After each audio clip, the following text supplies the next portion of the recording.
This is the story of how honeybees and the sweet golden product of their labor once almost started a war. And no, this isn't a fanciful fable. It actually happened. So buckle up, because this tale from American history is as sticky as it is sweet. The year was 1839, and the young United States was still rough around the edges. Not all state borders were cleanly drawn, and two neighbors, Missouri and Iowa, were about to find this out in the most unique way possible. At the center of their discord? Bees. Yes, bees. Well, technically, honey gum trees. Back then, honey was a highly valued commodity. It wasn't just a sweet treat. It served as a source of sugar and even played a role in early medicines. So when farmers from Missouri claimed ownership of trees buzzing with productive honeybees along the border, tensions brewed. Iowa settlers disputed the claim. The ambiguous boundary line meant no one really knew to which state the sweet saplings belonged. The problem traces back to the original border survey carried out in 1816. A surveyor named John Sullivan had the unenviable task of defining Missouri's boundaries, but his instructions were vague. To make matters worse, Sullivan used natural markers to chart the territory. Creeks, trees, and rocks, none of which stayed in the exact same place over time. This created confusion decades later when settlers began migrating into Iowa territory. Enter Dr. John Emerson, an Iowan who started harvesting honey near the contested trees. He wasn't alone. Soon, dozens of Iowa settlers followed suit, tapping into Missouri's supposed resources. On paper, the boundary line still fell under dispute, but the bees operated as impartial workers, diligently creating honey for anyone brave enough to claim it. Missouri authorities were far from amused by the free-flowing border honey. They declared taxes on the trees and began penalizing Iowa settlers for cutting down and harvesting honey within the disputed zone. Seemingly minor at first, this issue escalated dramatically. Missourians sent tax collectors to enforce order, but when they crossed into what Iowans believed was their land, the newcomers faced angry settlers. Then came the act that would ignite a flame of furious discord. A Missouri sheriff was sent to collect taxes from the boundary zone, but Iowa farmers weren't having it. They chopped down the very gum trees he came to inspect.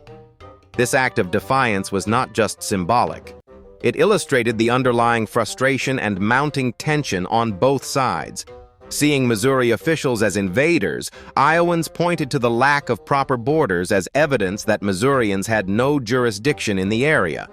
Missouri retaliated by assembling a militia and issuing a demand for justice.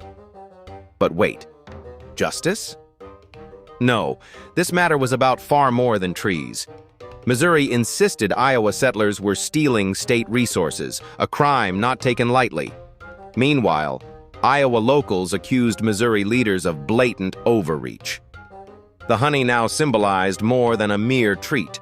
It represented sovereignty, control, and brute defiance. Newspapers in both regions began fanning public emotions, publishing scathing articles that portrayed the other side as greedy interlopers. By late November of 1839, Missouri declared its military intentions. A band of 1,000 militiamen marched to the border with orders to stake physical claim to the honey-producing zone. Iowa, then still a U.S. territory, was comparatively resource-strapped but not without its defenders. Instead of summoning an official militia, a ragtag group of settlers armed themselves with pitchforks, muskets, and other farming tools, preparing for what many called the Honey War.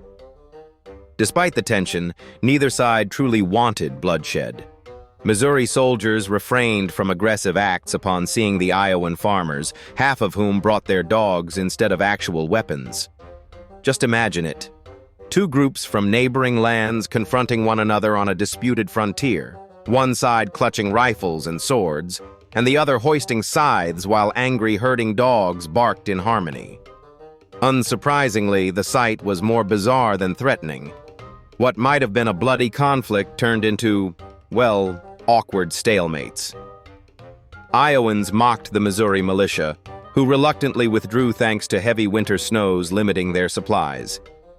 And yet, the dispute was far from resolved. The question of rightful ownership still loomed heavily. As public outrage cooled, cooler heads finally stepped in. U.S. Congress demanded an official survey to rectify Sullivan's original work. However, an 1848 Supreme Court intervention provided the ultimate resolution. The official ruling redefined the Missouri-Iowa boundary, but surprisingly left out any further reference to tax disputes or, you guessed it, honey. The honey trees faded from national drama into folklore. This quirky standoff may seem humorous now, but it revealed some deeply rooted truths about borders and property struggles. Even when things grow tense, the episode illustrates how humanity often avoids major conflict thanks to sheer absurdity. Yes, war can be sweet, but let's all agree to avoid literally fighting over bees moving forward, shall we? Thank you for watching Chronicles of Human History's latest episode about the Honey War. Make sure to tune in next week for another fascinating historical anecdote.